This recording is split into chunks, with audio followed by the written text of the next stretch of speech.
ঠিক। তো first of all হচ্ছে কংগ্রাচুলেশন যে আ এত বড় একটা জার্নি কমপ্লিট করে এগোচ্ছ। তাই না? এতজনকে বিট করে আ এই পর্যন্ত আমার মনে হয় যে স্যার আমার কনগ্রাচুলেশন আপনি এইজন্য দিন যে আমি ৫ মাস ধরে অপেক্ষা করছি। হ্যাঁ, তাই আমি সেটাই বলছি যে কবে হবে, কবে এতজনকে হবে? তুমি পেরিয়ে এসছো। তার মানে হুম। এখান থেকে পেরিয়ে এসে এতদূর পর্যন্ত আসাও একটা অ্যাচিভমেন্ট। মানে প্রেজেন্ট সিচুয়েশন এ ওয়েস্ট বেঙ্গলের বুকে তুমি যদি দেখো যে এত স্টুডেন্টকে বিট করে এসে প্রিলি, মেইনস কোয়ালিফাই করে এসে ইন্টারভিউ পর্যন্ত যাওয়াও কিন্তু অ্যাচিভমেন্ট একটা। এখানে রেজাল্টটা ম্যাটার করে না, ম্যাটার করে তোমার কতটা কনফিডেন্স বুস্ট হলো। হুম, হুম। ওকে। নাও আমি তোমার বায়োডাটা তো সেরকম ভাবে পাইনি। তো ১ম আ তুমি যেটা করো সেটা হচ্ছে আমাকে ইন্ট্রোডিউস করো। First of all introduce yourself. Sir বলছি আমার কথা শোনা যাচ্ছে তো? কারণ এখানে ডিসকানেক্ট হচ্ছে বারবার। না, এজন্য। তোমার কথা শোনা যাচ্ছে, ক্লিয়ার শোনা যাচ্ছে। তুমি শুধু আমার কোয়েশ্চেনটা পেলে আনসার গুলো দিতে থাকো। Okay sir. তো ফার্স্ট অফ অল আমার introduce নাম because of that তোমার বায়োডাটা যেহেতু আমার কাছে পুরো আসেনি। So that's hmm, why. Okay. ঠিক আছে। আমি তাহলে শুরু করছি। Hmm. First of all good evening sir. আমার নাম সুতপা দাস। আর আমার পছন্দের তালিকায় ১ম এ যেটা রয়েছে সেটা হচ্ছে আমি বিভিন্ন ধরনের মানুষের সাথে মিশতে ভালোবাসি এবং মানুষের বিহেভিয়ার স্টাডি করাটা আমার হবি। এই স্টাডির মাধ্যমে আমি যেটা বুঝতে চাই যে মানুষ যেভাবে বেড়ে ওঠে, তার বেড়ে ওঠার উপর মানুষের পরিবেশের কি প্রভাব মানুষের হ্যাবিটের উপর পড়ে, এটা স্টাডি করাটা আমার হবি। ওকে। এবং আমি হাওড়া জেলার সাকরাইল ব্লকের নামখরা গ্রামের বাসিন্দা এবং আমি ২০১৭ সালে জুলজি অনার্স নিয়ে আমার গ্র্যাজুয়েশন কমপ্লিট করি এবং আমার এই ধরনের হবি ডেভেলপের ক্ষেত্রেও আমার গ্র্যাজুয়েশনের সাবজেক্টটাই সবচেয়ে বড় ভূমিকা পালন করেছে এবং বর্তমানে আমি ফিল্ডে কম্পিটিটিভ স্টাডি করছি। ওকে, গ্রেট। তো যেটা আমি বুঝতে পারলাম যে তুমি কারোর বিহেভিয়ার স্টাডি করতে খুব ভালোবাসো। ঠিক?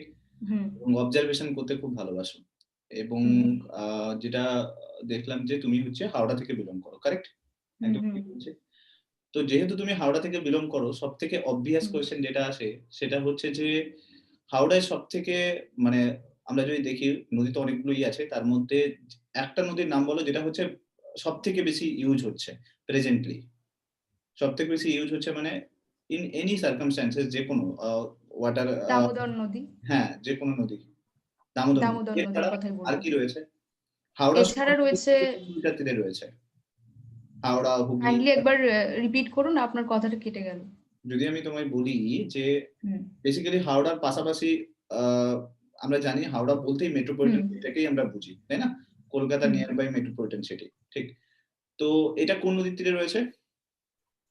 এটা রয়েছে হুগলি নদীর তীরে। হুগলি নদীর তীরে। হুগলি নদীর কোন দিকে রয়েছে? Eastern side. Eastern side. Sure তুমি? হ্যাঁ, সিওর। ওকে, গ্রেট। এরপরে বলো আমাকে, তো হাওড়া তো আগে তো আ মানে সেপারেট সিটি ছিল না। তাই না? না, ছিল না। হাওড়াকে ডিভিশন করা হয়েছে হুগলির হুম, থেকে। হুম, হুম, ঠিক। হুম। তো আমাকে বলো যে হাওড়া আর হুগলির মধ্যে যে এই ডিভিশনটা হয় কোন ইয়ারে হয়? 1938। 1938 এ এই ডিভিশনটা হয়। ওকে। ইয়েস। আর এই মুহূর্তে হাওড়ায় কটা মিউনিসিপ্যালিটি ওয়ার্ড আছে? হাওড়া মিউনিসিপ্যালিটি ওয়ার্ড আছে ২ টো। ২ টো মিউনিসিপ্যালিটি ওয়ার্ড আছে। ওকে। নাও একটা জিনিস বলো আমাকে।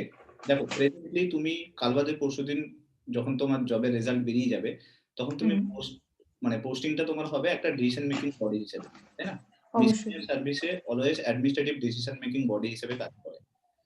নাও আমি আ নরমালি যদি বলি, তোমার কাজের প্রেফারেন্স তুমি জানো? কি কাজ করতে হবে? কোন জায়গাতে তোমাকে বেসিক্যালি আ পোস্টেড হিসেবে থাকতে হবে? এগুলোর ব্যাপারে তোমার আইডিয়া আছে কিছু? মোটামুটি কিছুটা ধারণা আমি নিয়েছি, যতটা সম্ভব হয়েছে ইন্টারনেট থেকে কালেক্ট করা।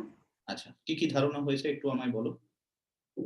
মানে কি জানো? আইন তুমি হ্যাঁ, যে পোস্টিংটা পেতে চলেছো সেই সম্বন্ধে তুমি কি জানো? সেক্ষেত্রে আমি ১ম এই আমার ফার্স্ট প্রেফারেন্স এ যেটা আছে আমি সেখান থেকে শুরু করতে চাই। হুম, আমার ফার্স্ট প্রেফারেন্স হিসেবে আমি রেখেছি lady extension and mass communication officer.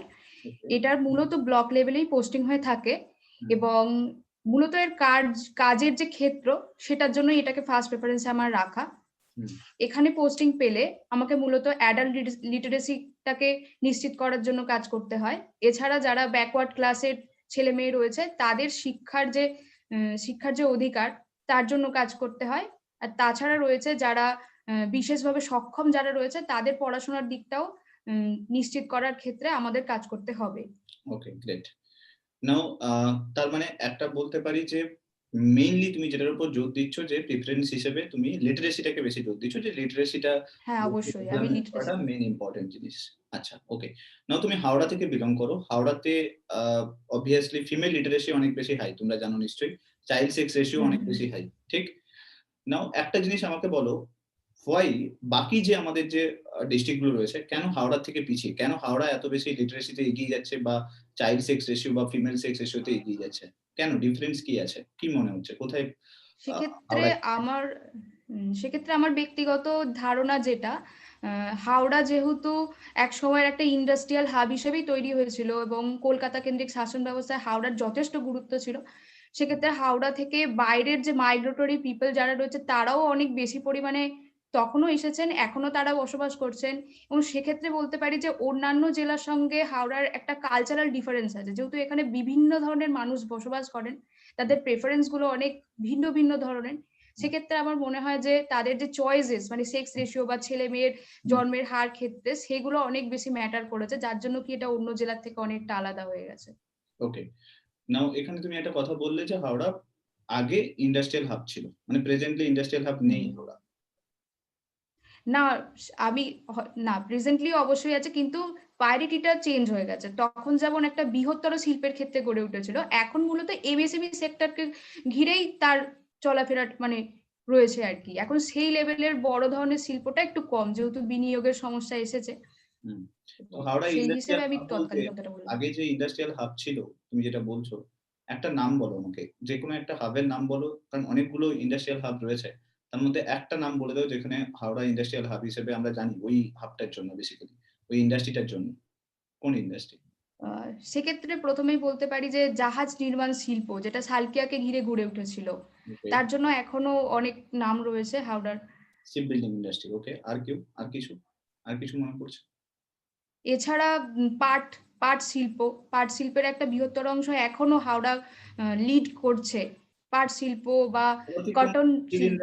Industry আছে হাওড়াতে?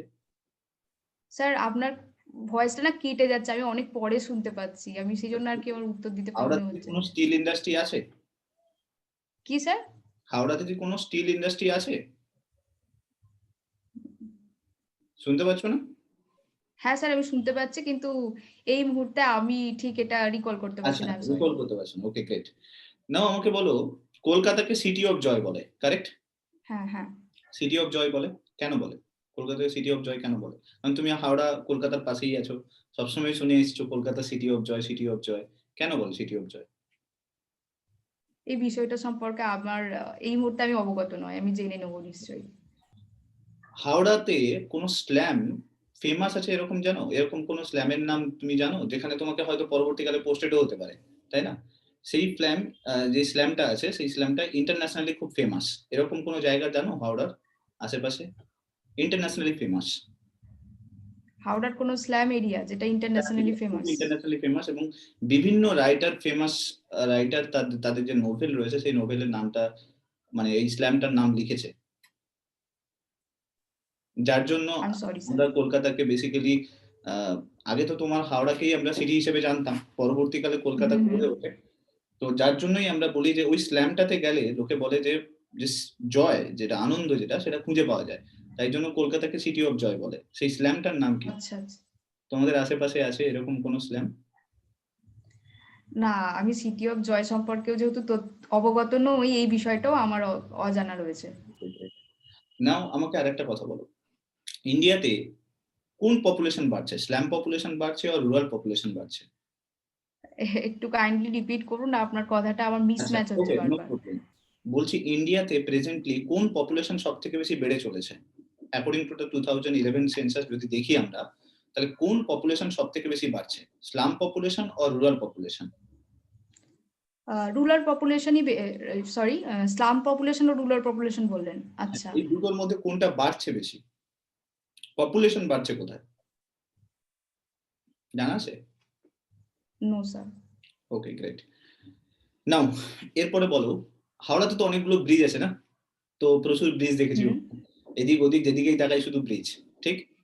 তো এরকম কয়েকটা ব্রিজের নাম বলো, যেগুলো তোমার জানা আছে? বিদ্যাসাগর সেতু রয়েছে, রবীন্দ্র সেতু রয়েছে, নিবেদিতা সেতু রয়েছে। আচ্ছা, এই ৩ টেই আছে, আর কিছু আছে? এই মুহূর্তে এগুলোই আমার মস্তিষ্কে রয়েছে। বিবেকানন্দ সেতু বলে একটা সেতু আছে এবং খুব ফেমাস সেতু। আরেকবার বলুন স্যার। বিবেকানন্দ সেতু। হুম। একটা সেতু আছে, খুব ফেমাস সেতু, খুব বিখ্যাত। লোকে কিছু হোক আর না হোক মর্নিং ওয়াক করতে ওই সেতুতে যায়। বিবেকানন্দ সেতুর কি বললেন স্যার? মানে আমি অ্যাকচুয়ালি কথাটা কেটে আসছে, তো আমি অনেক পরে বুঝতে পারছি। বিবেকানন্দ সেতু বলে একটা সেতু আছে হাওড়াতে এবং খুব ফেমাস সেতু সেটা। এবং কিছু হোক আর না হোক লোকে মর্নিং ওয়াক করতে ওই সেতুতে যায়। ওখানকার আশেপাশের লোক মর্নিং ওয়াক করতে ওই সেতুতে দেখতে পাবে তুমি। কোথায় আছে জানো? জানা নেই। নো স্যার, নো ওকে। আইডিয়া। নাও নেক্সট জিনিস হচ্ছে হাওড়াতে, আমি হাওড়া রিলেটেড কেন জিজ্ঞেস করছি? বিকজ অফ দ্যাট কাল বাদে পরশুদিন তোমার যদি পোস্টিং হয় কোনো অ্যাডমিনিস্ট্রেটিভ ডিভিশনে, সো হুম। প্রেজেন্টলি মেয়েদেরকে হোম পোস্টিং দেওয়ার ব্যবস্থা করছে গভর্নমেন্ট। তো তুমি যদি হাওড়ার সম্বন্ধে ভালো করে জেনে থাকো, তবে তুমি কি ভালোভাবে ডিসিশন মেকিং পাওয়ার হিসেবে ইউজ করতে পারবে। নাও হুম। আমাকে বলো, হাওড়াতে রেলওয়ে ইন্ডাস্ট্রি খুব ফেমাস। বলা হয় যে ব্রিটিশরা যখন এসছিল তখন সবথেকে বেশি ডেভেলপমেন্ট করা যেটা ভাবছিল সেটা হচ্ছে রেলওয়ে ইন্ডাস্ট্রি। হুম। কোথায়? হাওড়ার কোথায় রেলওয়ে ইন্ডাস্ট্রি খুব ফেমাস রয়েছে? কোন জায়গায় রেলওয়ে ইন্ডাস্ট্রি প্রচুর তৈরি হয়েছিল? হাওড়ায় মূলত এই মুহূর্তে যেটা লিলুয়া এরিয়া, লিলুয়া অঞ্চলে মূলত এই ইন্ডাস্ট্রিটা গড়ে ওঠে, লিলুয়াকে ঘিরে। ওকে, গ্রেট, খুব সুন্দর হয়েছে। নাও এবার আসি তোমার সেকেন্ড যেটা আমি দেখতে পাচ্ছি সেটা হচ্ছে ফিজিক্যালি হ্যান্ডিক্যাপড ক্যাটেগরিতে যে তুমি হুম। ফিল আপ করেছো, কারেক্ট? Yes, yes. নাও আমাকে একটা জিনিস বলো, তোমার কি কোথাও মনে হয়েছে যে তুমি জেনারেল যারা স্টুডেন্ট যারা প্রিপারেশন নিচ্ছে হুম, তাদের হুম। সাথে পাল্লা দিয়ে উঠতে পারছো না? কোথাও মনে হচ্ছে কি? দেখুন, হ্যান্ডিক্যাপড আপনি বললেন, আমি এটাকে বিশেষভাবে সক্ষমই বলব। হুম, কিন্তু আমি ব্যক্তিগতভাবে এটা মনে করি একজন এই ক্যান্ডিডেট হিসেবে যে আমাদের বেসিক্যালি আমি ব্যক্তিগতভাবে কখনো মনে করি না যে আমার মধ্যে কোনো ডিফারেন্স আছে। এটা সমাজের দৃষ্টিভঙ্গি। ওকে। আমি তো মনে করি এটা সমাজের দৃষ্টিভঙ্গি। ওকে। আমার তো ব্যক্তিগতভাবে কখনো মনে করি না যে আমার কোনো তফাৎ তাদের সাথে রয়েছে বা আমাকে আলাদা করে ট্রিট করা উচিত। আমি সবসময়ই চাই যে আমাকেও একটা নরমাল পারসন হিসেবেই ডিল করা হোক। কিন্তু কোথাও যেন সমাজ তাদের একটা দৃষ্টিভঙ্গি করে নিয়েছে যে আমাদেরকে একটা আলাদা ক্যাটেগরাইজ তারা করবে। আচ্ছা, ওকে। এবং তো এই যে ফিজিক্যালি ডিসেবলড যে ব্যাপারটা রয়েছে না, যে ফিজিক্যালি ডিসেবলড কেউ হুম, বলে হুম, যে দেখবে হুম, একটা হয় না, কোনো জবে তুমি পোস্টিং পাবে, তোমাকে সেখানেও যেন কোথাও যেন হুম, এরকম যেন মনে হচ্ছে যে আমাকে হয়তো কোথাও যেন কোণঠাসা করা করা হচ্ছে। হুম, তো হুম। সেক্ষেত্রে তুমি ধরো কোনো একটা অফিসে পোস্টিং হলে আর তোমাকে হ্যাঁ, সেইভাবে সেপারেট করে দেওয়া হলো। হতেও পারে কোনো পোস্টিং এ তুমি কোথাও জয়েন করলে সেখানে তোমাকে সেপারেট করতেই পারে। যে আপনি তো ওই কাজটা করতে পারবেন না। এমনিতেই মেয়ে হয়েছো আচ্ছা, ১ নম্বর, ২ আচ্ছা। নম্বর তুমি ফিজিক্যালি ডিসেবলড আছো। তা তোমার তো হার মেনে নেওয়ার কথা। তুমি করবে কি করে কাজ? যদি ভিলেজ বা রুরাল এরিয়াতে তোমাকে পোস্টিং দেয় তুমি করবে কি করে? তোমার কি মনে হয় তুমি এবল রয়েছো সবকিছু কাজগুলো করার জন্য? আমি মনে করি আমি যখন কোনো একটা পোস্টিং এ যাব, সেই পোস্ট অনুযায়ী আমার কিছু দায়িত্ব নিশ্চয়ই থাকবে। এবং যদি আমার ঊর্ধ্বতনী কর্তৃপক্ষ মনে করেন আমি পারবো না, সেক্ষেত্রে আমি তাকে কনভিন্স করাবো। আমার ক্ষেত্রগুলো আমি রাখবো। কিন্তু আমার যারা আমার কলিগ থাকবেন তারা যদি আমাকে কোণঠাসা করার চেষ্টা করেন, সেক্ষেত্রে আমার কিছু করার নেই।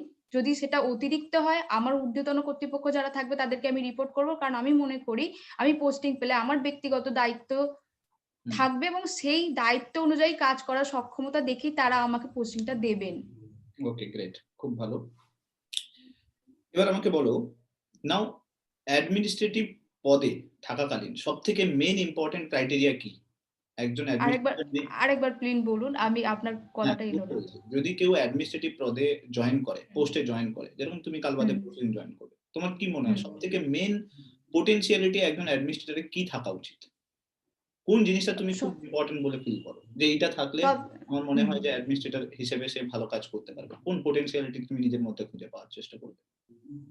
সবচেয়ে ১ম এই যেটা আমি বলি, আমার ব্যক্তিগতভাবে মনে হয় ডিসিশন মেকিং।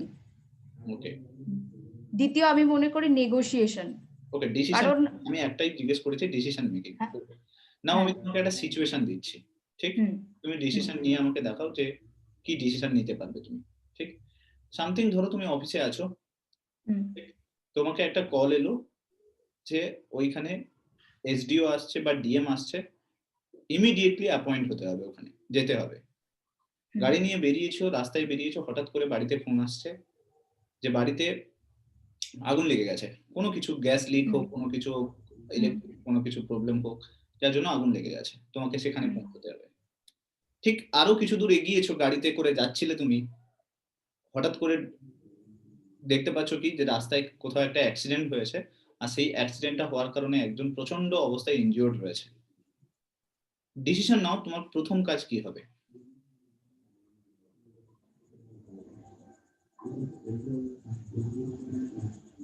আমার প্রথম কাজ হবে উম, যিনি আমার ডিএম বা এসডিও যিনি আছেন তার সাথে যদি আমি কন্ট্যাক্ট করতে পারি, তাকে আমি বলবো যে রাস্তায় একটা অ্যাক্সিডেন্ট হয়েছে এবং সেখানে আমি সেটাকে প্রায়োরিটি দিয়ে তাকে। ১ম জিনিস আমি বলে দিই, কোন ডিএম, এসডিও কখনো অ্যাপয়েন্টেড যদি তোমাকে হুম বলতে বলে, হুম ফোনে কনভারসেশন করে না। তোমাকে ওকে অ্যাপয়েন্টেড মানে তার সেই সঙ্গে তুমি শুধু আসছো না, আরো এরকম ১০ জন আসছে। সো হুম ফোনে কনট্যাক্ট তুমি করতে পারলে না। ইন কেস ও তুমি আচ্ছা কনট্যাক্ট ও করো, তার মানে তুমি ডিসরেসপেক্ট করছো। তাই না? তো আচ্ছা তোমাকে ঠিক আছে, তাহলে ওটা ঠিক? তো এটা তো পয়েন্ট চলেই গেল। তো ফোনের কথা আচ্ছা ছেড়ে দাও। ওইটা বাদ দিয়ে। কনট্যাক্ট করতে পারবে না। ফোন কনট্যাক্ট করতে পারবে না। তুমি ডিরেক্টলি যাচ্ছ না, তোমাকে ডিসিশন নিতে বলা হয়েছে। এখানে তুমি যাবে। আচ্ছা এবার আচ্ছা, ডিসিশন নাও তুমি কি করবে? কোথায় যাবে? সেক্ষেত্রে একটা ডিসিশন তোমাকে নিতেই হবে। সেক্ষেত্রে আমি সবচেয়ে প্রথমে যিনি রাস্তায় অ্যাক্সিডেন্ট অবস্থায় যিনি পড়ে আছেন, আমি তার শুশ্রূষাটাকে আগে প্রায়োরিটি দেবো। মানে বাবা-মা আহ, ইম্পোর্টেন্ট নয়, বাড়িতে দাদা-দিদি ইম্পোর্টেন্ট নয়। কি বাড়িতে আগুন আরো লেগে বলো। গেছে। বলছি বাড়িতে আগুন লেগে গেছে ওটা ইম্পোর্টেন্ট নয় তাহলে।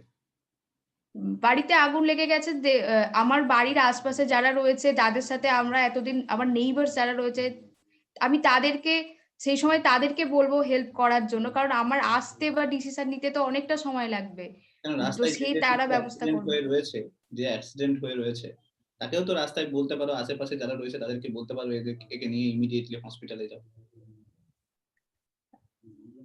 কোনো না কোনো একটা কাজে আমাকে প্রথমে তো ইনভলভ হতেই হবে। আমি যদি রাস্তায় যিনি রয়েছেন।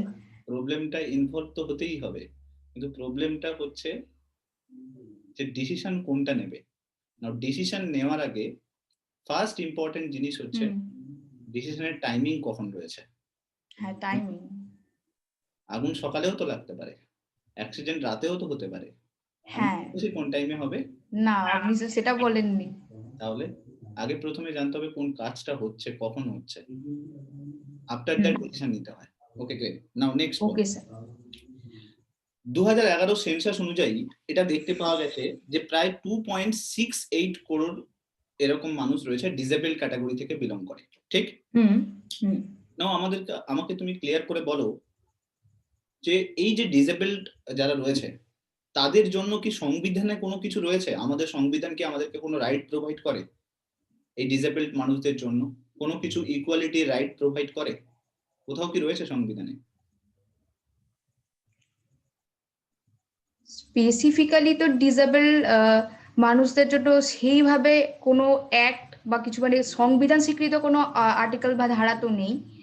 কিন্তু সেক্ষেত্রে আমার এখানে বক্তব্য হচ্ছে যে আলাদা করে থাকবার প্রয়োজনীয়তাটাও কি সত্যিই আছে? দেখো, যদি না থাকতো তাহলে এতগুলো স্কিম তো লঞ্চ হতো না। একজন ডিসেবলড সবসময় এটা হয় না যে সে নিজের মন থেকে ডিসেবলড হয়ে যাবে। এটা হয় না। হতে পারে সে অবশ্যই না। Physically disabled. এইজন্য ওয়ার্ড দেওয়া হয় ফিজিক্যালি ডিসেবলড। শারীরিক হুম অক্ষমতা রয়েছে তার। তার জন্য তাকে কি হয় মাঝে, মাঝে ইকুয়ালিটি প্রোভাইড করা হয়। অবভিয়াসলি অবশ্যই হয়, অবশ্যই হয়। বিভিন্ন অ্যাক্ট দেখেছি। তো অতএব কারুর হয়তো কিছু কম ডিসেবিলিটি রয়েছে, কারুর হয়তো বেশি ডিসেবিলিটি রয়েছে। নাও থাকবে না এটা হতে পারে না। তাহলে কিন্তু যদি না থাকে এই কথাটা, এই প্রভিশনটা সবাই তো তাহলে মেনে নেবে যে না আমি মনের থেকে সামথিং তুমি ভাবো যদি কেউ ভাবে তার পাটাই নেই। আর সে যদি বলে না আমি মনের থেকে খুব স্ট্রং আছি, তাহলে কি সে রাস্তা পর্যন্ত পৌঁছতে পারবে? তার কিন্তু স্ট্রেচার দরকার হবেই হবে। তাই না? অবশ্যই হবে। তো মন থেকে যদি কখনো কেউ মেনেও নিলেও কিন্তু তাকে পৌঁছানোর জন্য তার জায়গা দরকার। তাই না? তার সেই হুম ওয়েটা দরকার। ঠিক তার জন্য গভর্নমেন্ট লঞ্চ করছে। তো আমাদের কনস্টিটিউশন এ এরকম কোনো কিছু হ্যাঁ আছে, অবশ্যই আছে। সেক্ষেত্রে আমি উল্লেখ করতে পারি 16(4)A আর্টিকেল, যেখানে গভর্নমেন্ট জবের যে সংরক্ষণটা এবং প্রমোশনের ক্ষেত্রে যে সংরক্ষণটা সেটা আমাদেরকে প্রোভাইড করা হয়। আচ্ছা, আর এছাড়া আর কোনো কিছু নেই? ইকুয়ালিটি বেসিসে মানে রিজার্ভেশন ছাড়া আর কোনো কিছু কি পেয়েছো তুমি? সেক্ষেত্রে গভর্নমেন্টের বিভিন্ন স্কিম আছে, যেগুলো আমি বর্তমানে একটা স্কিমের অন্তর্গত রয়েছে মানবিক নামে, ওয়েস্ট বেঙ্গল গভর্নমেন্টের। ওকে, সেটাতে আমি রয়েছি এখন। আচ্ছা, great.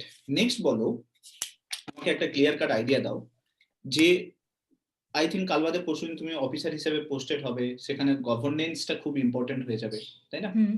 Main important decision making body হিসেবে তুমি কাজ করবে, গভর্নেন্স খুব ইম্পর্টেন্ট একটা পার্ট। তুমি যত ভালোভাবে গভর্নেন্স দেবে তত ভালোভাবে মানুষ তার সেইভাবে কিন্তু তার সুযোগ পাবে, তাই না?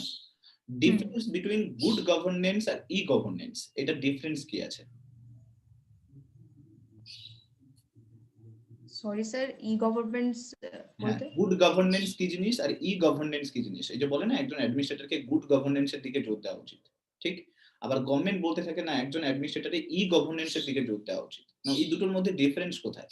গুড গভর্নেন্স আর ই গভর্নেন্স এর মধ্যে ডিফারেন্স কোথায়?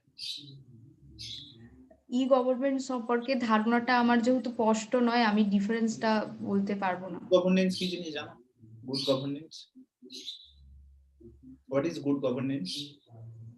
গুড গভর্নমেন্ট বলতে আমার যেটা মনে হয়, যেটা পার্টিসিপেশন, যেটা আমি যাদেরকে গভর্নেন্স আমি করব তাদের ওপিনিয়নটা নেওয়া এবং সেই ওয়াইজ যে সমস্ত আমার পলিসি মেকিং যা সেগুলো করা, সেটাকে আমি মনে করি গুড গভর্নেন্স।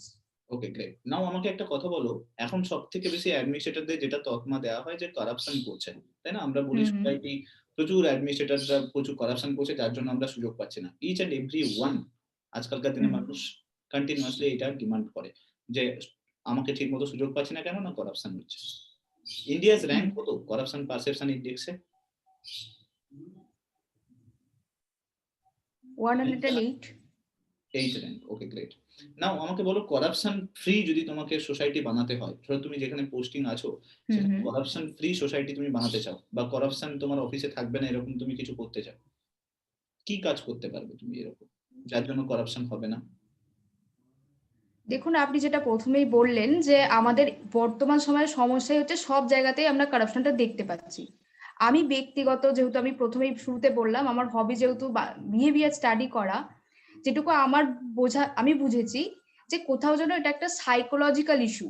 মানুষ এই যে কারাপশনটা বা এই যে সরকারের 18 মাসে বছর জাতীয় যে কথাবার্তাগুলোকে খুব নর্মালাইজ করে নিয়েছে, অর্থাৎ এটাই স্বাভাবিক।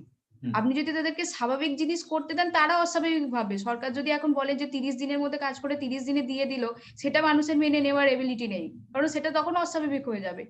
তো হুম, এই যে করাপশন বলুন বা যে ধরনের অপরাধ প্রবণতা, সেটা অ্যাকচুয়ালি উৎস হচ্ছে সাইকোলজিক্যাল।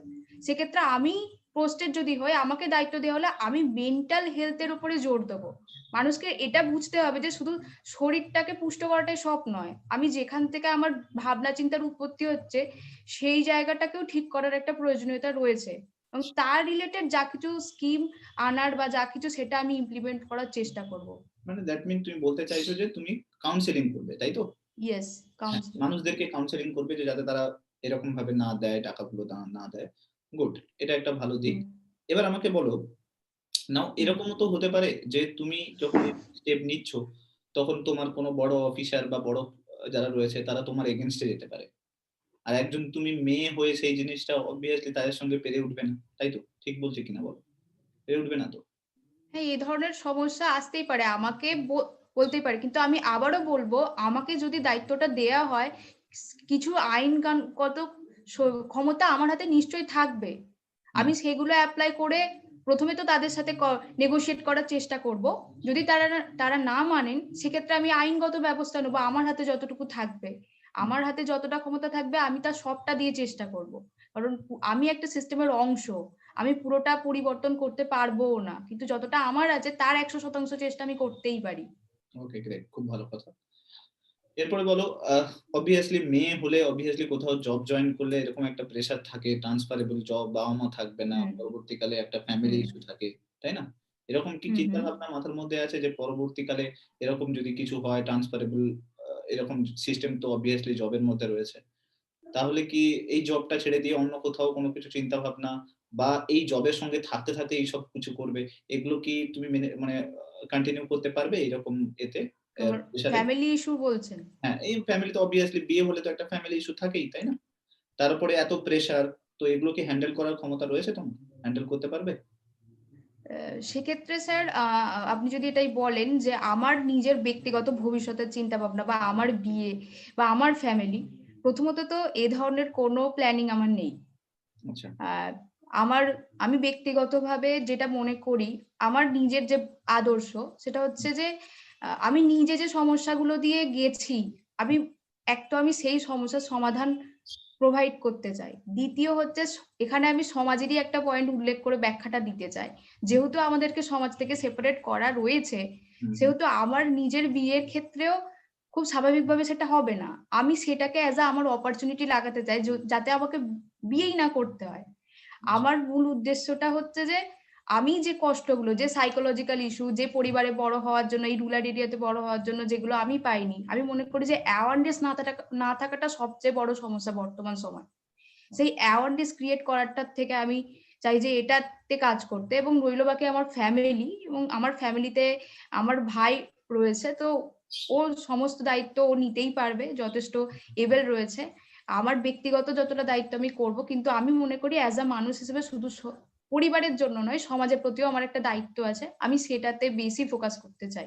ওকে। তো তুমি বলতে চাইছো যে আমি আল্টিমেটলি সমাজের জন্য জীবন উৎসর্গ করতে চাই। তাই না? তাই তো বলছো? হ্যাঁ, হিসেব তো হ্যাঁ, তাই আপনি বলছে। যদি বলেন তো হ্যাঁ, কিছুটা তাই, সমাজের জন্য জীবন উৎসর্গ করতে চাই। ঠিক? ওকে। কিছুটা তাই। তাহলে আমায় একটা কথা বলো, এই জবটা জয়েন করার পেছনে মূল উদ্দেশ্য কি? জীবন উৎসর্গ করা? মূল উদ্দেশ্য কি? এই জব কেন এই জয়েন জবটা আচ্ছা, এই জবটা জয়েন করার ক্ষেত্রে আমি একটা বলি, আমি আমাদের মৌলিক কর্তব্যই একটা কর্তব্যের মধ্যে রয়েছে যে মানুষকে সবসময় তার উৎকর্ষের দিকে যাওয়া উচিত। আমি মনে করি যে এক্সপিরিয়েন্সের মাধ্যমেই একমাত্র সে উৎকর্ষে পৌঁছানো সম্ভব। আর গভর্নমেন্ট জবই এমন একটা জব যেখানে সবচেয়ে ম্যাক্সিমাম অ্যামাউন্টের জব ডাইভার্সিফিকেশনটা পাওয়া সম্ভব, চ্যালেঞ্জেস পাওয়া সম্ভব। সেক্ষেত্রে আমি একটা ব্যক্তি হিসেবেও একটা উৎকর্ষের দিকে আমার যে ইচ্ছা, যে উৎকর্ষটা পাবো, নিজের ক্ষমতাগুলোকে জানবো, হুম, মানুষ, সেটার জন্য অ্যাকচুয়ালি আমি গভর্নমেন্ট সার্ভিসটাই আসতে চাইছি। আচ্ছা। তো এছাড়া কোন ফর্ম ফিল আপ করেছো তুমি? কি? কোন এক্সামের ফর্ম ফিল আপ করেছো?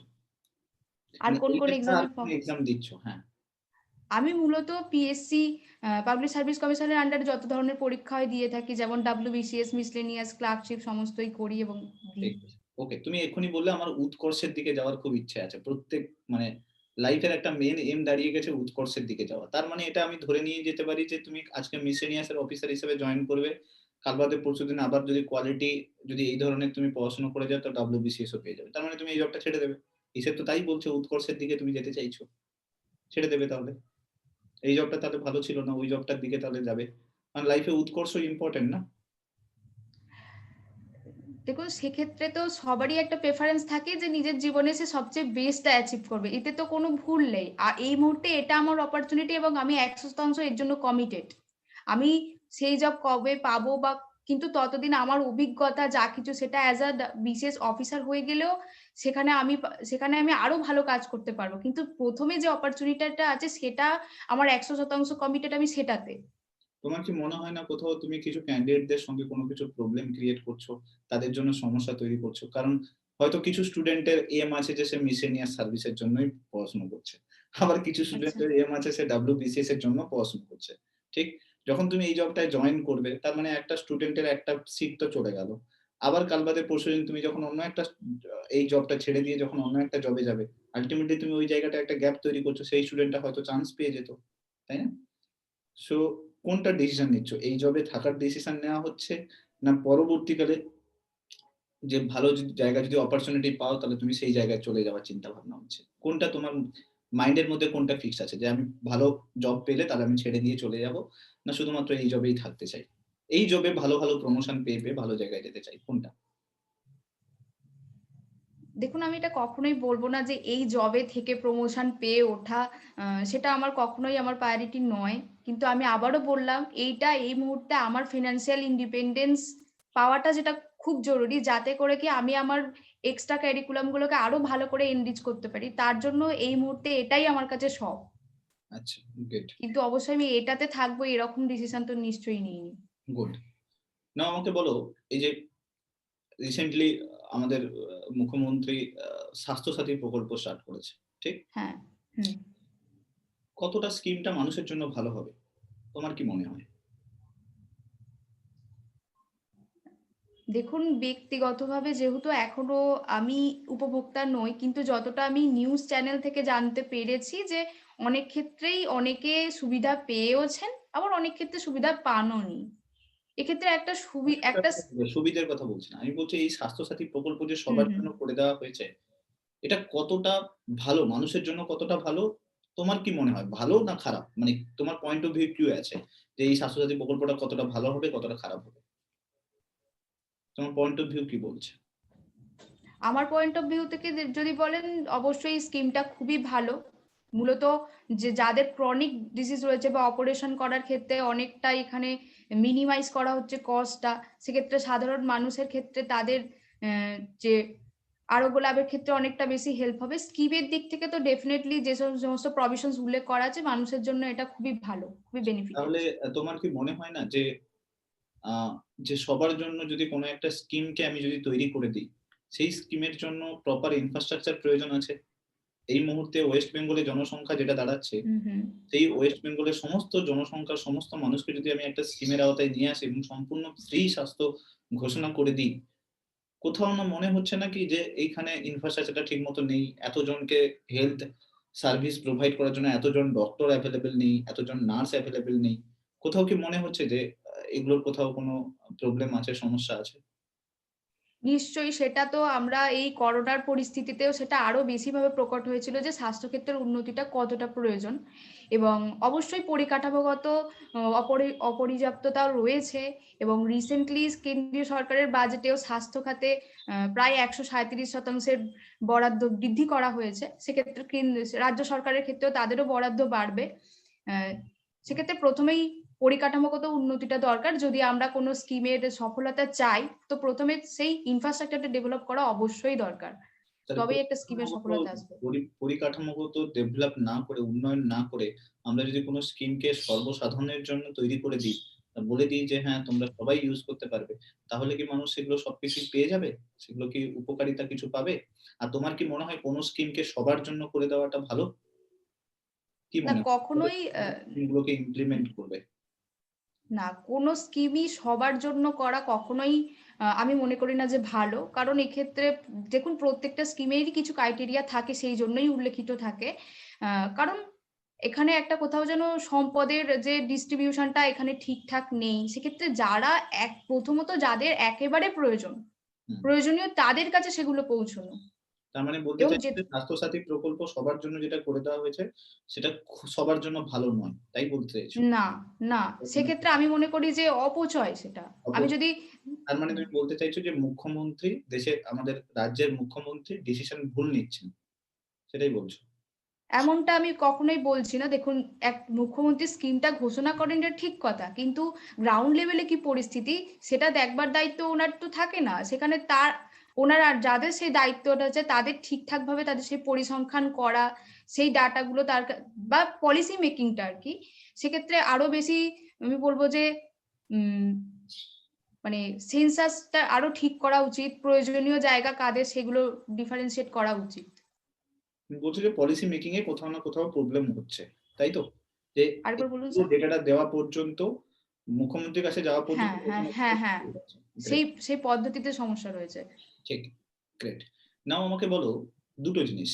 সেটা হচ্ছে যে মেম্বার অফ পার্লামেন্ট রয়েছে, মেম্বার অফ লেজিসলেটিভ অ্যাসেম্বলি রয়েছে। এমপি আর এমএলএ। তাই তো? এমপি, এমএলএ আর ডিএম এই ৩ জনের যদি পাওয়ার কে একটু দেখি আমরা। District magistrate. কাল বাদে পরশু দিন এদের সঙ্গে তোমাকে কাজ করতে হবে। ঠিক? এদের যদি পাওয়ার দেখি, কি ডিফারেন্স খুঁজে পাও? কিভাবে আমরা ডিফারেন্স করতে কে বেশি পাওয়ারফুল? এরকম ভাবে কি কোনো ডিফারেন্ট করা যায়? এই ৩ জনের মধ্যে কে বেশি পাওয়ারফুল? দেখুন ৩ জনের মধ্যে কে বেশি পাওয়ারফুল সেটাকে ডিফাইন না করে আমি এটা মনে করি যে প্রত্যেকে যে পদে রয়েছে, যারা এমপি বা যারা এমএলএ, তাদের যে ক্ষেত্রতে তিনি সর্বেসর্বা অবশ্যই। এবং এক্ষেত্রে কিন্তু সেইভাবে আমি ডিফারেনশিয়েট কখনো করব না।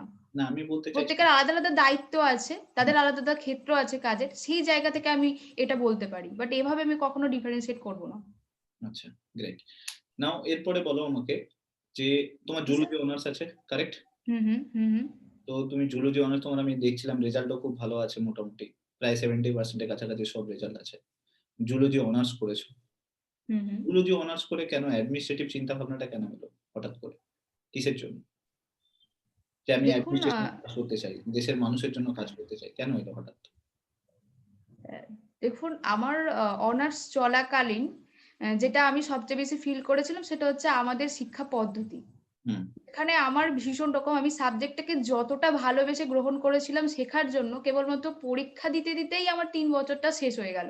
হুম, কোথাও সেখান থেকে আমার একটা রিসেন্টমেন্ট তৈরি হয়েছিল যে আমি আসলে মাল্টি ডিসিপ্লিনারি নলেজ পছন্দ করি। মানে আমি দেখতে চাই যে এই সাবজেক্ট একটা সাবজেক্টের সাথে একটা সাবজেক্টের কানেক্টিভিটি কোথায়? হুম, এইরকম কি আগে ছিল?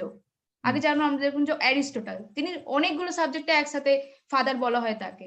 এই যে ধরনের পড়াশোনা যে একটা সাবজেক্টের সাথে একটা ইন্টার কানেক্টিভিটি ওটা কোথাও যেন অনার্স করার সময় আমি হারিয়ে ফেললাম। আমার মনে হলো যে শুধু প্র্যাকটিক্যাল করলাম, পরীক্ষা দিলাম আর আমার গ্র্যাজুয়েশন হয়ে গেল। হুম। কিন্তু সাবজেক্টটাকে ভালোবেসে জানার যে আকাঙ্খাটা আমার পূরণই হলো না। কেন হলো না? ত ওখানে এডুকেশন সিস্টেমে প্রবলেম আছে বলছো, তাই তো? কি বলছি হলো না স্যার? কেন? এডুকেশন সিস্টেমে প্রবলেম আছে তোমাদের কলেজের। তাই তো বলছো? হ্যাঁ, আমাদের যে এডুকেশন সিস্টেমটাকে কোথাও আমার একটু সমস্যা মনে হয়েছিল এবং যেহেতু আমি মাল্টি ডিসিপ্লিনারি নলেজটা পাচ্ছিলাম না, আমার মনে হলো যে আমার এই দিকে এলে হয়তো আমি আরো বেশি হলিস্টিক ভিউটা পাবো, আরো বেশি তো জানতে পারবো। অ্যাডমিনিস্ট্রেটিভ লাইনে এলে কি স্যার? অ্যাডমিনিস্ট্রেটিভ লাইনে এলে তুমি হলিস্টিক ভিউ পাবে বলছো, তাই তো? হুম, হুম। আচ্ছা, কাল বাদে পরশু অ্যাডমিনিস্ট্রেটিভ লাইনে এলে, এসে দেখলে এখানেও কেউ কিছু করছে না, সব চুরি করে পাগল হচ্ছে। তাহলে তুমি তখন আবার এটাও ছেড়ে দেবে। কখনোই নয়। এ এরকম নয় কারণ হলিস্টিক ভিউ পাচ্ছ না, ওখানেও হলিস্টিক ভিউ পাচ্ছিলে না।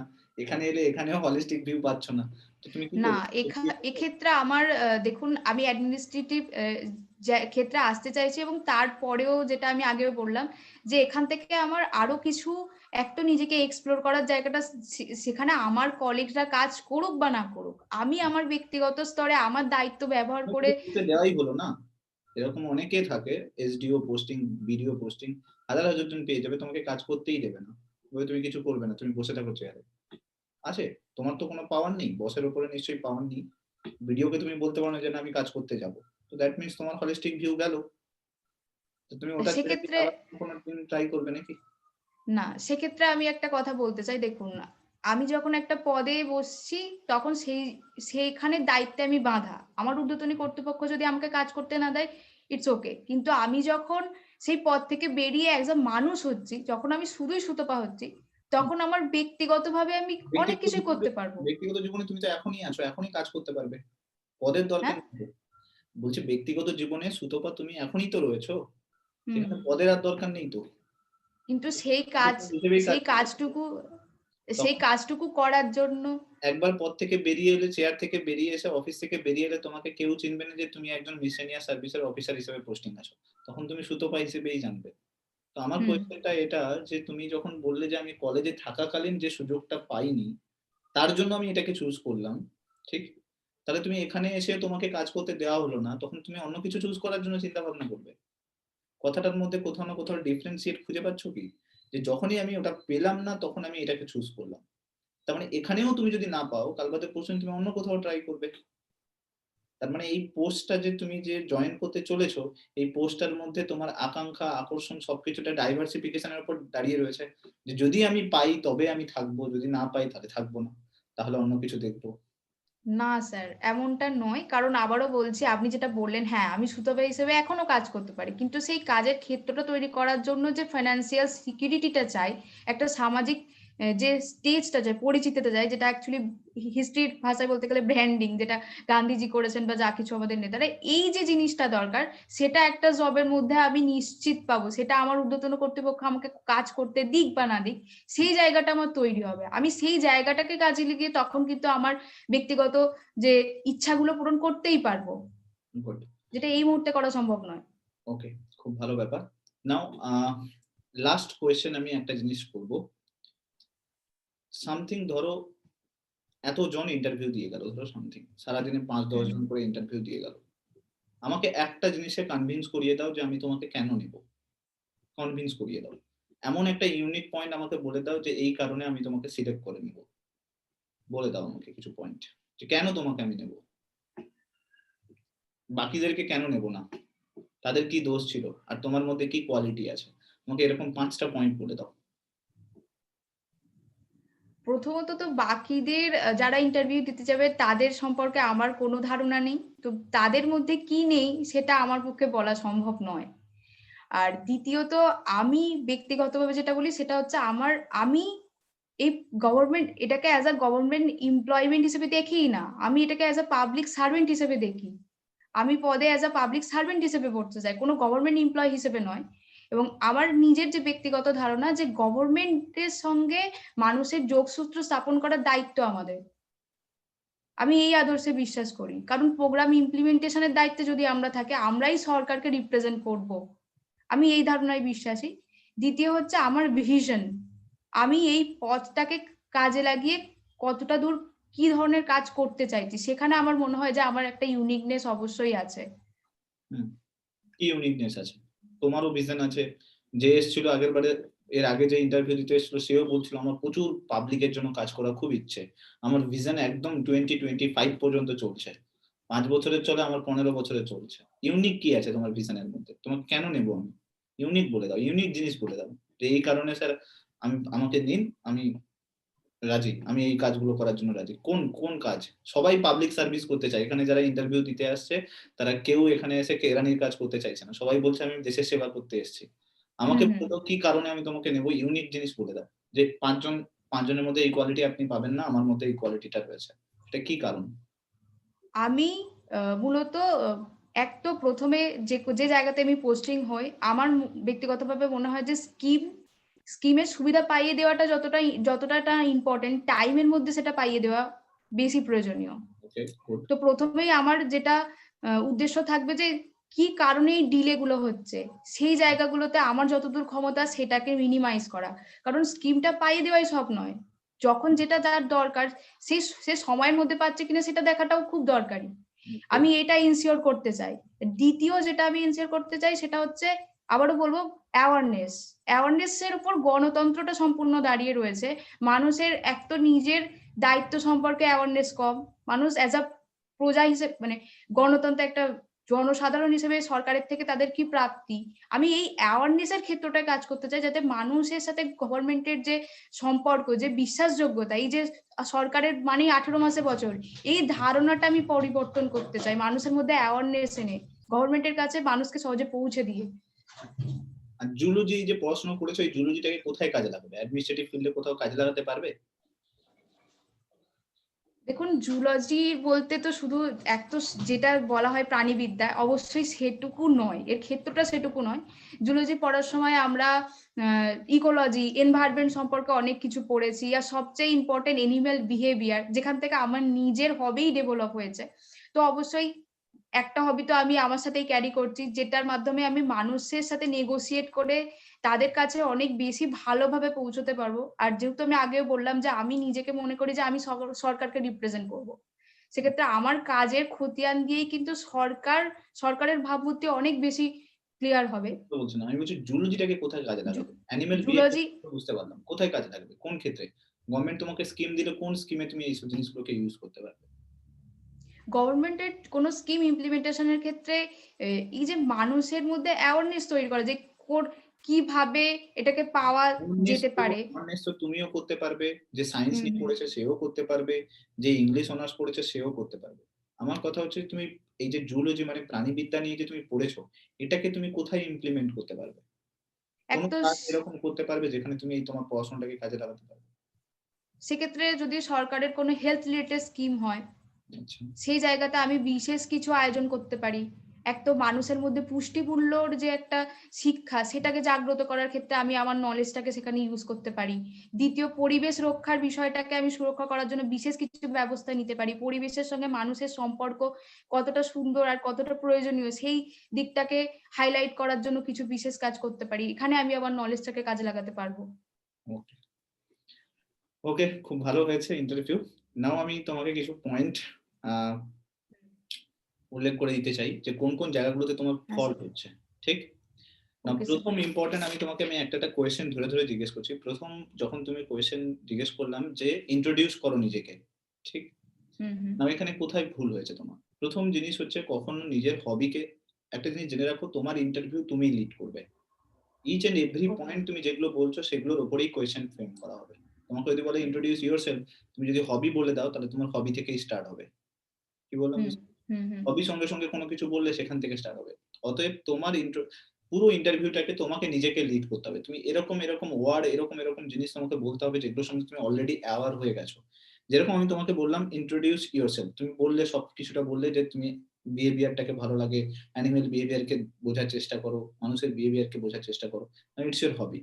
তারপরে বললে তুমি হাওড়া থেকে বিলং করো। তার মানে কি হাওড়া রিলেটেড সমস্ত ইনফরমেশন তোমাকে জিজ্ঞেস করবে। যেরকম কি হুম। হুগলি নদীর কোন সাইডে আছে? ওটা ইস্টার্ন সাইড নয়, ওটা ওয়েস্টার্ন সাইড। ফার্স্ট আচ্ছা, আচ্ছা। পয়েন্ট, ঠিক আছে। ১ নম্বর। ওকে, ২ ফাইন। নম্বর, হাওড়া হুগলি সেপারেট কবে হয়েছে? তুমি বললে 1938। ইট ইস নট 1938, ইট ইস 1843। বুঝে গেল? ২ আচ্ছা, নম্বর আচ্ছা। পয়েন্ট। আমি মিস ৩ নম্বর, করেছি। Total number of municipality word কতগুলো রয়েছে? তুমি বললে ২ টো। টোটাল ৬৬ টা মিউনিসিপ্যালিটি ওয়ার্ড আছে। মানে ও পুরো, ওয়ার্ড জিজ্ঞেস করেছিলেন। হ্যাঁ, আমার শুনতে ভুল হয়েছিল। হ্যাঁ। তারপরে পয়েন্ট হচ্ছে কলকাতাকে সিটি অফ জয় কেন বলা হয়? এটা হচ্ছে হাওড়ার সবথেকে মোস্ট ইম্পোর্টেন্ট কোয়েশ্চেন। তুমি যদি হাওড়া থেকে বিলং করো তোমাকে জিজ্ঞেস করবেই এই কোয়েশ্চেনটা। ওকে, ওকে। পিলখানা স্ল্যাম বলে একটা স্ল্যাম আছে। হাওড়া বিলখানা, পিলখানা। যেটা হচ্ছে পিলখানা। পিলখানা। হাওড়ার যেটা আচ্ছা, স্টেশন আছে না, ওই স্টেশনের চারদিকে যে এরিয়াটা, ওই এরিয়াটা পুরোটা স্লাম এরিয়া। আচ্ছা, আচ্ছা, প্রথমবার যখন মাইগ্রেশন করে এসেছিল লোকেরা, সব কিন্তু ওখানেই ছিল। যার আচ্ছা। জন্য যখন ইংলিশ যারা এখান থেকে ফিরে গিয়েছে, যারা ইংরেজরা যারা, স্যার ১ মিনিট দাঁড়ান।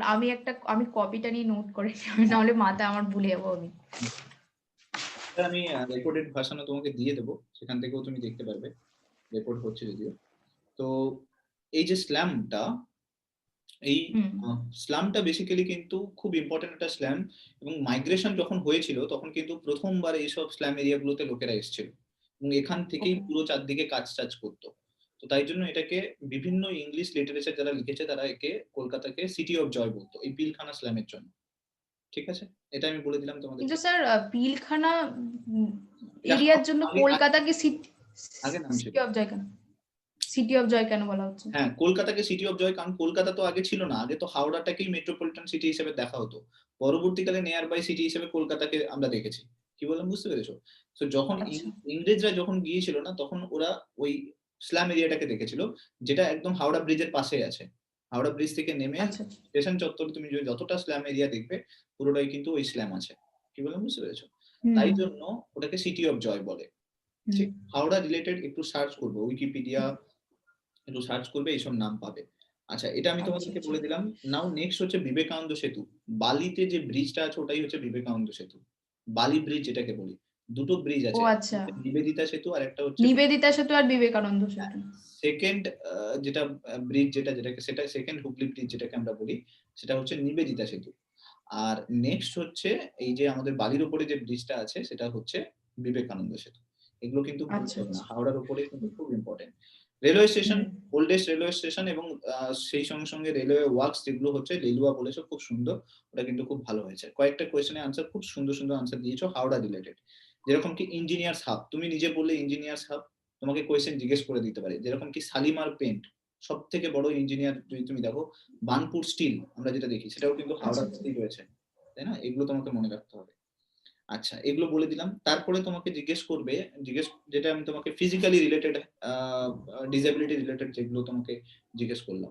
ইন্ডিয়ান কনস্টিটিউশন এর আর্টিকেল 41 এবং 7th শিডিউল, এই দুটো জায়গায় রাইট টু ডিসেবিলিটি এর উপরে কিন্তু রাইট দেওয়া রয়েছে। 41, হ্যাঁ? বলো? 41? হ্যাঁ, আর্টিকেল 41 এবং 7th শিডিউল। আচ্ছা। এই আসলে দুটো ডিটেইলসটা পড়িনি তো এটা। হ্যাঁ, এই দুটো জায়গায় ডিসেবিলিটি রিলেটেড রাইট দেওয়া রয়েছে। ওকে? আচ্ছা স্যার, ঠিক এবং আছে। তুমি যেটা বললে যে অ্যাক্ট, উম আ সরি, আমরা ডিসেবল বলে নিজেকে ভাবি না। গুড, খুব ভালো পয়েন্ট যে আমি নিজেকে ডিসেবল বলে ভাবছি না। সবসময় যে চেক করছে সে তোমাকে কন্টিনিউয়াসলি আর্গু করে যাবে যে তুমি একজন অক্ষম ব্যক্তি। তোমাকে আমরা নিতে পারবো না। যে তুমি তো জিনিসটা সম্বন্ধে আর্গুমেন্ট দিলে যে না আমি নিজেকে ভাবি না। এই জিনিসটা খুব ভালো পয়েন্ট একটা। কি বললাম বুঝতে পেরেছো? হুম। তো এখানে তোমাকে জানতে হবে যে আমাদের জন্য, এই যে তুমি বললে না যে অন্যদের জন্য এরকম কখনো গভর্নমেন্টের প্রভিশন করাই উচিত নয়। এটা কিন্তু ভুল, এটা কিন্তু একদম কমপ্লিটলি ভুল বলেছো। কারণ রাইট টু ডিসেবিলিটি অ্যাক্ট 2016 তে এসছে। এর আগেও কিন্তু অনেকগুলো অ্যাক্ট ছিল, ইকুয়াল রিমুনারেশন অ্যাক্ট 1995 এ তৈরি করেছে, সেটাকে চেঞ্জ করে রাইট টু ডিসেবিলিটি অ্যাক্ট নিয়ে আসা হয়েছে 2016 তে। গভর্নমেন্ট কনসিস্টেন্টলি কিন্তু এই ডিসেবিলিটির উপর কাজ করছে, তো এটাকে তোমাকে খেয়াল রাখতে হবে। এন্ড অলসো তুমি তারপরে যেটা বললে যে সিচুয়েশন, ডিসিশন মেকিং পাওয়ার, এখানে তোমাকে তুমি যেটা বললে যে মেন পয়েন্ট, তুমি হচ্ছে বিহেভিয়ার অবজার্ভ করো, তাই না? তো যখনই তোমাকে কোনো ডিসিশন মেকিং কোয়েশ্চেন করবে বা সিচুয়েশন বেসড কোয়েশ্চেন করবে, তখন তুমি অলওয়েজ চেক করবে যে ওটা টাইমিং কি রয়েছে। ঠিক, ৩টে ঘটনা এরকম দেবে বা ২টো ঘটনা এরকম দেবে, সেখানে তোমাকে বুঝতে হবে যে এর মধ্যে কোথাও না কোথাও অবভিয়াস উত্তর তোমারও জানা আছে, যে এক্সামিনার নিচ্ছে তারও জানা আছে, তাই না? যেরকম আগুন লেগেছে কোথায়, তুমি স্টুডেন্ট এটা বলবে মাস্ট যে আগুন কোথায় লেগেছে, বা আগুন লেগেছে আগুনেই তাড়াতাড়ি যেতে হবে, বা সামথিং বলে দিল যে ডিএম এর কাছে পৌঁছতে হবে, ডিএম এর কাছে পৌঁছতে হবে। তো এই জিনিসগুলো তো অবভিয়াস উত্তর স্টুডেন্টের জানা আছে, তাই না? সব স্টুডেন্টরা একই বলবে। তো কোথাও না কোথাও পয়েন্টে তোমার থাকবে, যে পয়েন্টটা থেকে ওরা কোয়েশ্চেনটা করছে সেটাকে ভাববে প্রথমে। ঠিক, যখন তোমাকে কোনো টিচার কোনো মানে ইন্টারভিউয়ার বলবে যে তুমি কি এটাতে সিওর আছো, তার মানে এটা একদম কনফিডেন্স যদি থাকে তখনই বলবে হ্যাঁ আমি সিওর আছি। উইদাউট কনফিডেন্স তুমি কখনো বলবে না যে না আমি এটা সিওর নই, মানে এটা আমার জানা নেই। একদম ডিরেক্টলি বলবে স্যার আমি এটা রিকল করতে পারছি না এই মুহূর্তে। Okay sir. কখনো বলবে না যেটা আমি জানি একদম 100% সিওর। যদি 100% সিওর হও তবে বলবে, তখন আবার একটা ভালো নাম্বার। যেরকম তুমি যখন বললে ইস্টার্ন সাইড, আমি তোমাকে জিজ্ঞেস করলাম না যে তুমি এটাকে সিওর আছো, তুমি বললে হ্যাঁ স্যার আমি এটাতে সিওর আছি। That is a negative point. তোমাকে কখনো ওকে স্যার। কোনো অ্যাডমিনিস্ট্রেটর কখনো 100% কোনো জিনিসের উপর না জানা থাকাকালীন আনসার দেয় না। হলো, এই জিনিসটা আমি তোমাকে খুব বলে দিলাম। ই-গভর্নেন্স সম্বন্ধে মাস্ট জানতে হবে। What is good governance and e-governance. Without e-governance you can't be administrator. ঠিক? ধরনের ই-গভর্নেন্স আছে, ই-রাইট কি জিনিস, ই-ডেমোক্রেসি কি জিনিস, ঠিক আছে? ই-ক্রান্তি সিস্টেম আমরা নিয়ে এসেছি, তাই না? প্রজ্ঞান সিস্টেম আমরা নিয়ে এসেছি, প্রগতি নিয়ে এসেছি, অনেক কিছু নিয়ে এসেছি কিন্তু ই-গভর্নেন্স এর উপরে। ডিজিটাল এটা আমি নতুন শুনলাম। ডিজিটাল ইন্ডিয়া মিশন নিয়ে এসেছি। ডিরেক্টলি গিয়ে দৃষ্টি আইএস এর থেকে সার্চ করবে ই-গভর্নেন্স। ওকে স্যার, আমি রেডি করে নেবো। গ্রেট। নাও এটা good governance, e-governance, governance related any information তোমাকে রেডি করতে হবে, জিজ্ঞেস করবে। ওকে, নাও কারাপশন যেটা পারসেপশন ইন্ডেক্স, এরকম ফ্যাক্ট তোমাকে জিজ্ঞেস করে দেবে। ইতিহাসে কোনো একটা বইয়ের নাম জিজ্ঞেস করে দেবে, মুঘল আমলে কোনো একটা রাজার নাম জিজ্ঞেস করে দেবে, এগুলো হচ্ছে ফ্যাকচুয়াল ডেটা। এগুলো তুমি কারেক্ট যখন দিয়ে দেবে সেগুলোতে একটা ভালো নাম্বার, যে হ্যাঁ এই পড়াশোনা করেছে। যেটা আমি তোমাকে যতটুকু স্যার জানতে পেরেছি, ওনারা জিজ্ঞেস যেটা করছেন সেটা হচ্ছে মানে উমেন লিডারদের নাম বেশি জিজ্ঞেস করছেন, এশিয়ার ইউরোপের এই সব জিজ্ঞেস করছেন। করবে। তোমাকে কারাপশন পারসেপশন ইন্ডেক্স যেটা সম্বন্ধে তোমাকে জিজ্ঞেস করলো, তুমি আনসার করতে পারলে খুব ভালো লেগেছে আমার, ওটা ঠিক আছে। নাও এই যে গভর্নমেন্টের যেগুলো প্রকল্প, ওয়েস্ট বেঙ্গলের গভর্নমেন্টের যেগুলো প্রকল্প, যেমন স্বাস্থ্য সাথী প্রকল্প বলো, সবুজ সাথী প্রকল্প বলো, সবসময় পজিটিভ ভিউ দিতে হবে। হ্যাঁ খুব ভালো জিনিস, আমার মনে হয় আরো ভালো করতে হবে। কি বললাম বুঝতে পেরেছো? কখনো বলতে যাবে না যে আমার মনে হয় না, তোমাকে কনভিন্স করাবে যে পরিকাঠামো ঠিক নেই, ডেভেলপ, যেরকম আমি তোমাকে বলছিলাম ইনফ্রাস্ট্রাকচার ঠিক নেই, ডেভেলপমেন্ট ঠিক নেই, তুমি কি করে বলছো এটা ভালো হবে, তাই না? তোমাকে সবসময় এগুলো পয়েন্ট দেখাবে। তখন কখনো নিজের যে কথাটা বলেছো সেখান থেকে ফিরে আসবে না। কারণ তুমি প্রথমে বলেছিলে যে হ্যাঁ ভালো, পরে তুমি কি বললে যে এতজনের জন্য ভালো নয়। দুটো পয়েন্টের মধ্যে কথাবার্তা মিসম্যাচ খুঁজে পাচ্ছ? হ্যাঁ হ্যাঁ, কনফ্লিক্ট হয়ে গেছিল। হ্যাঁ, কনফিউজ করে দেবে তোমাকে, কোয়েশ্চেন করে করে এরকম কনফিউজ করবে। যদি তোমাকে ওরকম ভালো কেউ পড়ে যায় তোমাকে কনফিউজ করাবে, যে না তুমি ঠিক বলছো না, কোথাও ভুল হচ্ছে, এরকম বলবে। তো সবসময় জেনে রাখো, তুমি বলবে যে হ্যাঁ আরো ভালো করতে হবে, ট্রাই করতে হবে। আমার মনে হয় পপুলেশন যেহেতু বাড়ছে, সেই সঙ্গে সঙ্গে ইনফ্রাস্ট্রাকচার বা হেলথ স্ট্রাকচারে চেঞ্জ আসার দরকার আছে, আরো চেঞ্জ করতে হবে। চেষ্টা করব, চেঞ্জ করব এইটা থাকে না। কি বললাম বুঝতে পেরেছো? না হলে কি হবে, তুমি কাউকে ডিসরেসপেক্ট করছো। কারণ মুখ্যমন্ত্রী একটা ঘোষণা করেছে স্কিম, তাকে তুমি বলছো যে না এটা ভালো নয়, তুমি নিজে ডিসিশন দিচ্ছ, তাই না? তার মানে কি তুমি ডিসিশন মেকিং বডি হয়ে গেলে, তুমি তোমার হায়ার অথরিটিকে রেসপেক্ট করছো না। ঠিক, তো আমরা চেষ্টা করব, উনি ঘোষণা করেছেন, আমরা তো নিজের ফিল্ডে যখন কাজ করব আমরা চেষ্টা করবো আরো ডেভেলপমেন্ট নিয়ে আসার। এটা খুব ভালো করলে। আর এমপি এমএলএটাও আনসারটা খুব ভালো হয়েছে। সবাই সবার ফিল্ডে ভালো, কখনো কাউকে বলবে না যে এমপি খুব ভালো বা ডিএম খুব ভালো, এরকম নয়, সবাই সবার ফিল্ডে ভালো, খুব ভালো হয়েছে।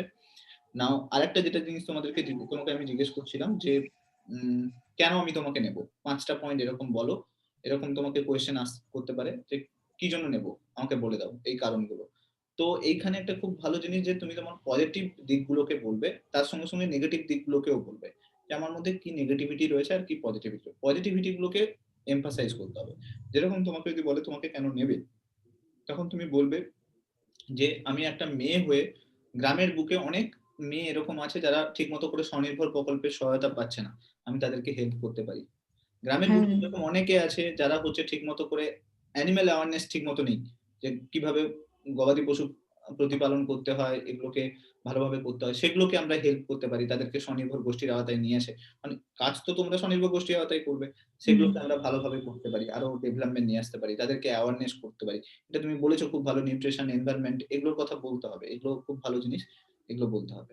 আর এই যে অ্যাওয়ারনেসটা 18 মাসে বছরের যে একটা পরিকল্পনা আছে সেটার উপরে কাজ করছি, এটাও খুব ভালো। দেন আরেকটা জিনিস হচ্ছে আমি একজন পাবলিক সার্ভেন্ট হিসেবে থাকতে চাই। এটা কিন্তু কখনো বলবে না। এই জিনিসগুলোতে কখনো বলবে না যে আমি দেশ সেবায় নিজেকে নিয়োজিত করতে চাই। তুমি বললে যে আমি সবকিছু ছেড়ে ছুড়ে দিয়ে আমি নিজেকে নিয়োজিত করতে চাই। তখন কিন্তু উল্টে ৩-৪ টে কোয়েশ্চেন করে দেবে। যে তাহলে তো তুমি হ্যাঁ, কিছুই করবে না, তুমি তো শুধু এইগুলোই করবে। তাই না? তোমার তো পরবর্তী লাইফে আর কিছুই নেই। এরকম তোমাকে কোয়েশ্চেন করে দেবে। তো তুমি বলবে যে ফিন্যান্সিয়ালি ইন্ডিপেন্ডেন্ট হওয়াটা খুব হ্যাঁ, ইম্পোর্টেন্ট এই মুহূর্তে আমার কাছে। ওটা আমি দ্বিতীয় পয়েন্টে বললাম, প্রথমে হ্যাঁ, ওটা ১ম দিয়েছিলাম। পয়েন্টে তুমি পাবলিক সার্ভেন্ট বলে দিয়েছো, আমি একজন পাবলিক সার্ভেন্ট হিসেবে নিজেকে দেখতে চাই। সবসময় নিডটা দেখাবে। যে আ হ্যাঁ, ইন্টারভিউয়ার থাকবে তার কাছে যেন নিডটা থাকে যে তোমার চাকরিটা খুব প্রয়োজন। এটা মানে ফাইন্যান্সিয়াল স্টেটটা আগে দেব। হ্যাঁ, তোমার এই মুহূর্তে খুব প্রয়োজন যে তুমি এত পড়াশোনা করছো, যদি ফিন্যান্সিয়ালি ডিপেন্ডেন্ট না হতে পারো, ভবিষ্যতে আমি কোথাও এগোতে পারব না। তো আমার কাছে মেইন প্রায়োরিটি তাই জন্য এটা হয়ে গেছে। পরবর্তীকালে আমি আরো চেষ্টা করব নিজেকে বেটার করার। কখনো বলবে না যে আমি পরবর্তীকালে কোনো এক্সাম পেয়ে যাবো। তোমাকে কোয়েশ্চেন করবে। তো পরবর্তীকালে তুমি কোনো এক্সাম পেয়ে যাবে, তখন তুমি তো চলে যাবে, তুমি তো ছেড়ে দেবে জায়গা। তাহলে তুমি বেকার এখানে জয়েন করছো কেন? তো তুমি বলবে যে সবসময় নিজেকে আমি বেটার করতে চাই। যেটা তুমি বললে আমি আরো উৎকর্ষের দিকে এগোতে চাই, যেটাই বলছি। তো আমি বেটার করতে চাই, আরো ট্রাই করব। আমি চেষ্টা করব আরো ভালো কাজ করার। যদি আমি এই ফিল্ডে থেকে ভালো কাজ করতে পারি তাহলে আরো ভালো করে করতে পারবো। আর যদি আমি অন্য কোথাও এক্সাম দিই, সবার তো লাইফে কোনো না কোনো বেটার অপরচুনিটি খোঁজে। তো বেটার অপরচুনিটি যদি কখনো পেয়ে যাই তাহলে আমি আরো ভালোভাবে মানুষের কাছে পৌঁছতে পারবো। দ্যাটস হ্যাঁ, দ্যা যেটা বললাম লাস্টে। লাস্টে ডাইভার্সিফিকেশনটা আমার আরো বেড়ে যাবে। মধ্যিখানে হুম, যেগুলো বলেছো আমি দেশ সেবায় নিজেকে নিয়োজিত করতে চাই, পাবলিক ওটা বাদ দিতে হবে, ওটা বাদ দিতে হবে। পাবলিক সার্ভেন্ট হিসেবে ওকে, সবাই ফাইন। বলবে যে আমি দেশ সেবায় নিজেকে কিন্তু দেশ সেবার জন্য অনেক কাজ আছে। এনজিও আছে। তুমি যে ফিল্ডে কাজ করছো, পড়াশোনা করো, একটা স্টুডেন্টকে পড়াও, ওটাও দেশ সেবা। দেশ হুম, সেবা হুম, সবাই করছে। কিন্তু দেশ সেবার সঙ্গে, সঙ্গে আমার নিডটা দরকার। সেই নিডটা আমার রয়েছে। হুম, হুম, এবার কনভিন্স করাতে হবে যে আমি এই জায়গাতে খুব রয়েছি। আমি এই জিনিসগুলোতে খুব বেশি ওয়ার্ক করার চেষ্টা করছি। আরো চেষ্টা করব বেটার ভাবে নিজেকে রেডি করার। এই জিনিসগুলোর উপর তোমাকে জোর দিলে আই থিংক আমার মনে হয় না যে একটা স্ট্রেংথ অফ ভয়েস তোমার মধ্যে রয়েছে। এবার ভয় পাবে না ওইখানে গিয়ে। এরকম ভয় ২-৪ টে দিলে তুমি মোটামুটি ঠিক হয়ে যাবে। এই স্ট্রেংথ অফ ভয়েসটা দরকার। কি হয় বলতো? তোমাকে যখন ৩-৪ জন, এখানে আমি একা আছি। ৩-৪ জন যখন কম্বাইন কোয়েশ্চেন করবে না তখন তুমি ঘাবড়ে যাবে। তো এইটা ঘাবড়ালে হবে না। এটা স্ট্রেংথ অফ ভয়েসটা তোমার কাছে থাকতে হবে। যে হ্যাঁ, আমি এটা করতে চাই। আমার কাছে এটা খুব ইম্পোর্টেন্ট একটা জিনিস। এইটাতে যদি আমি কোন কিছু বেটার কিছু করতে পারি, বেটার কিছু জায়গায় পৌঁছাতে পারি, তার থেকে বেটার কিছু হয় না লাইফে আমার। তো এই যে স্ট্রেংথ অফ ভয়েসটা তোমার যেন ৪ জনকেই যেন একই সঙ্গে চোখ মেলে যেন তুমি বলতে পারো। ৩ জন থাকবে যে তোমাকে কন্টিনিউয়াস কোয়েশ্চেন করবে। একজন থাকবে যে সাইকোলজি, সে বেসিক্যালি দেখবে তোমাকে। ঠিক? তো সে দেখে বেসিক্যালি কি তুমি কতটা স্ট্রেংথ অফ ভয়েস এর সঙ্গে কথাটা বলছো। কতটা কনফিডেন্স রয়েছে, যে আনসারটা দিচ্ছ তার মধ্যে কতটা কনফিডেন্স আছে। এগুলোর বেসিসে নাম্বার ক্রিয়েট। ঠিক আছে? তো আশা করছি খুব ভালো হয়েছে। এরকমও নয় যে কোথাও কোনো প্রবলেম হয়েছে। ভালো হয়েছে। বাট হ্যাঁ, এগুলোতে একটু বেটার জিনিস নিয়ে আসতে হবে। একটু বেটার পজিটিভ জিনিস বাড়াতে হবে। ওকে? আর যেগুলো বললাম হাওড়া রিলেটেড ইনফরমেশন ভালো করে ক্রিয়েট করো। রিলেটেড টু দা গভর্নেন্স এগুলোকে ভালো করে রেডি করো। ডিসেবিলিটি যেহেতু রয়েছে সেখান থেকে কোয়েশ্চেন করতে পারে। কি অ্যাক্ট রয়েছে তোমাদের জন্য, কি প্রকল্প আছে, কি প্রবলেম তুমি ফেস করছো। কারণ প্রবলেম গুলোর সঙ্গে তোমাকে জিজ্ঞেস করবে। কি প্রবলেম তুমি ফেস করছো? সেই প্রবলেম গুলোকে ওভারকাম করার জন্য তুমি কি করতে চাও? ঠিক? এগুলোকে রেডি করো। অ্যান্ড বাকি তোমার ইন্ট্রোডাকশন যাই বলবে, মোটামুটি যে কোয়েশ্চেন করুক না কেন, পরবর্তী কোয়েশ্চেনে কি আনসার দেবে সেটা যেন আগে থাকতে ওই কোয়েশ্চেনের মধ্যে কোনো না কোনো লিঙ্ক, সেই লিঙ্কের বেসে হুম। কোয়েশ্চেন করবে। এটা তুমি ১-২ বার বাড়িতে প্র্যাকটিস করলে, ভাইয়ের সামনে ভাইকে কোয়েশ্চেন দিয়ে ভাই কোয়েশ্চেন করলে আই থিংক মোটামুটি আমার মনে হয় না যে কোনো কোথাও প্রবলেম আছে। তো ভালো হবে, টেনশন নিও না। All the best. ভালো করে দাও, ভালো করে। আর যে জিনিসগুলো বললাম এগুলোর উপরে একটু জোর দাও। যদি সবকিছু, কত তারিখ আছে তোমাদের এক্সাম? আমার 22 তারিখে আছে ইন্টারভিউটা। তার আগে তো 14 তারিখে মেইনস আছে মিসলেনিয়াসে। আচ্ছা, ওটা মিস। মেন্স আছে। মানে মিসেনিয়াসের ইন্টারভিউ আছে, তার আগে আবার মিসেনিয়াসের মেন্সটা দিয়ে মানে এই বছরেরটা না হলে পরের বছরও আসবো, ছাড়বো না আর কি, এরকম ব্যাপার একটা। ঠিক আছে, কোনো অসুবিধা নেই। যে জিনিসগুলো বললাম ওগুলোর উপর একটু জোর দাও, তাহলেই হবে। ওকে? অল দ্য বেস্ট, ভালো হ্যাঁ করে স্যার। দাও। আ আর এটার আমি একবার এটা দিয়ে দেব, রেকর্ডিংটা দিয়ে দেব। তাহলে তুমি ২-৪ বার কথাগুলো শুনবে, যে কোথায় ভুল করছো তাহলে বুঝতে পেরে যাবে। ঠিক আছে? হ্যাঁ স্যার, ওটা ওটা প্রোভাইড করে দেবেন। ওকে? আমি অ্যাকচুয়ালি ফার্স্ট টাইম দিলাম, মানে আমি কখনো ওইভাবে তো হ্যাঁ, বলিনি কথা। ওটা হয়ে যাবে। ১-২ বার করতে, করতে হয়ে যাবে। যেটা বললাম যে একদম সিওর হয়ে কখনো করবে না। চেষ্টা করব, ট্রাই করব এই জিনিসগুলোর উপর বেশি জোর দেবে। তো কয়েকটা দিন একটু রেডি করে নাও। দরকার হলে আরেকদিন আমরা বসে ফাইনাল ইন্টারভিউ একটা নিয়ে নেব। ঠিক হ্যাঁ, আছে? আমি এই জায়গাগুলো একটু রেডি করে নিই, তারপরে আরেকদিন আরেকদিন না হয়। তারপরে। ঠিক, একদম। ঠিক আছে sir, thank you so much. All the best. Thank you. হ্যাঁ স্যার।